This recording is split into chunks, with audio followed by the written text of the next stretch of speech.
So over at the next topic, we have linear equation here. Okay, so the core formula surrounding this topic will be y equals to mx plus c. You are required to understand what does m represent, what does c represent. So m will be the gradient itself. Okay, c will be the y-intercept. And then when you see finding the tangent lines gradient or tangent lines equation, you need to use gradient of the original line multiplied by the gradient of the new line equals to -1.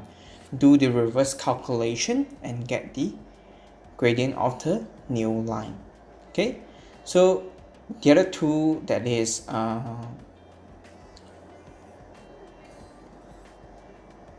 also being assessed will be midpoint and the distance calculation.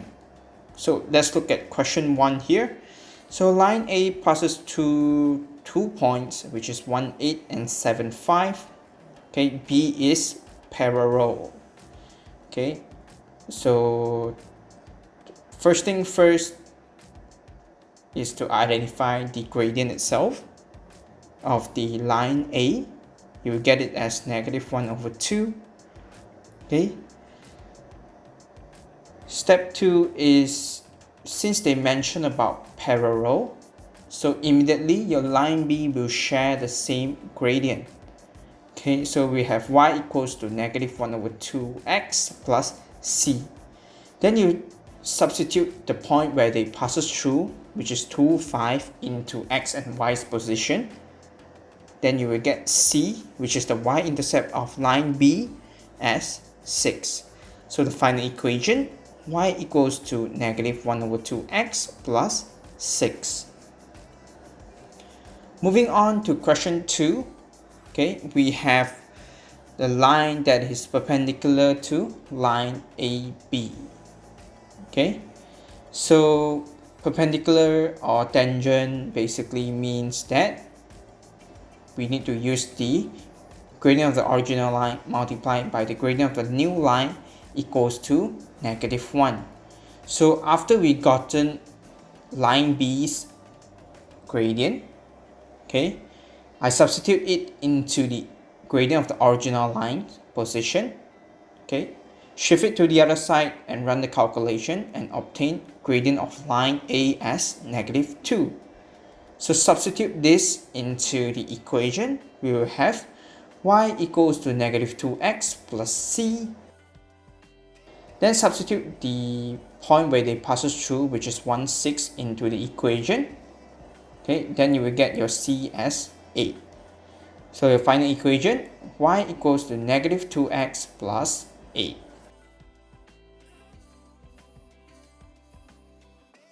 For the next question, find the inequalities equation that define the region. So a few tips here for you to always focus on the horizontal and vertical line first, as they are the easiest to identify. Okay, so next, which is use 2 points to calculate their gradient and also to identify their y-intercept. Then rearrange all the thing into the core formula of line topic, which is y equals to mx plus c. So this question was structured in a way that they want you to identify the 3 line here. So as follow the rule, first thing that I identified was the horizontal line, which is x more than equals to 2. Okay, because it is referring to the more side. Okay, x can be 3, x can be 4, x can be 2, etc. The next one will be y less than equals to 5. Okay, so for you to determine whether to use more than or less than, okay, or use more than equals to, is look at the line itself, whether it is a solid line or dotted line. Okay, if it's a solid, then you need to use the equals to version of it. Okay, so over at the third line there, as you can see, the intercept, the y-intercept there is 0. Hence your equation now become y equals to mx. So after you identify the gradient, which is 1/2 here, okay, you will know that it is actually more than that. So y more than 1 over 2x. So with these three inequalities, you can now identify the region they're referring to is the one at the center, where you need to label R. For the rest that is not required, you're required to shade it off. The other two types of question we have will be they give you in a structured one. So a 4500 box need to be placed into a storage unit. There are two sizes of storage unit available. The large one can hold up to 500. The small one can only fit 300. So this is the first two equation that was given. Okay, the large one can hold up to 500.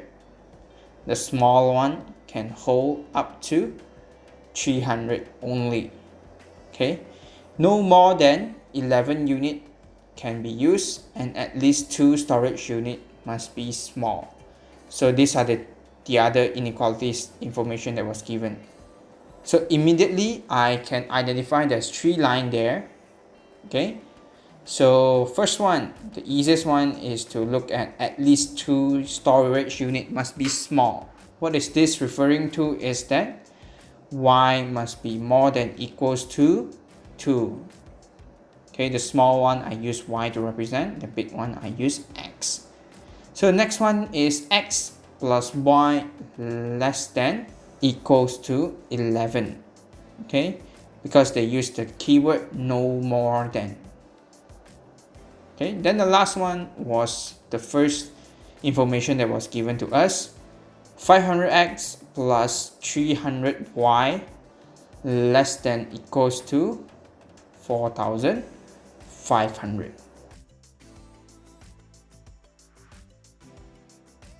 With that being said, after I draw down the line, I use different color to represent it. So the easiest one is always to draw the horizontal one, which is y more than equals to 2. And I include an arrow there to show you which region they are referring to. So it can be 3, can be 4, can be 2 itself. The other one is x plus y less than equals to 11. Okay, I set up 2 points, okay, which is when x equals to 0, your y will be 11, and when your y is 0, your x will be 11. So after I drew down the line, I know that it is referring to the left hand corner. So I draw down a direction over there to show you. Okay, then the last part, after the rearrangement, I get y less than equals to 45 minus 5x over 3. Same thing, I substitute 2 points there. Okay, then I get the respective coordinate as 0, 15 and 9, 0. Okay, so the direction they're referring to is also the left hand corner.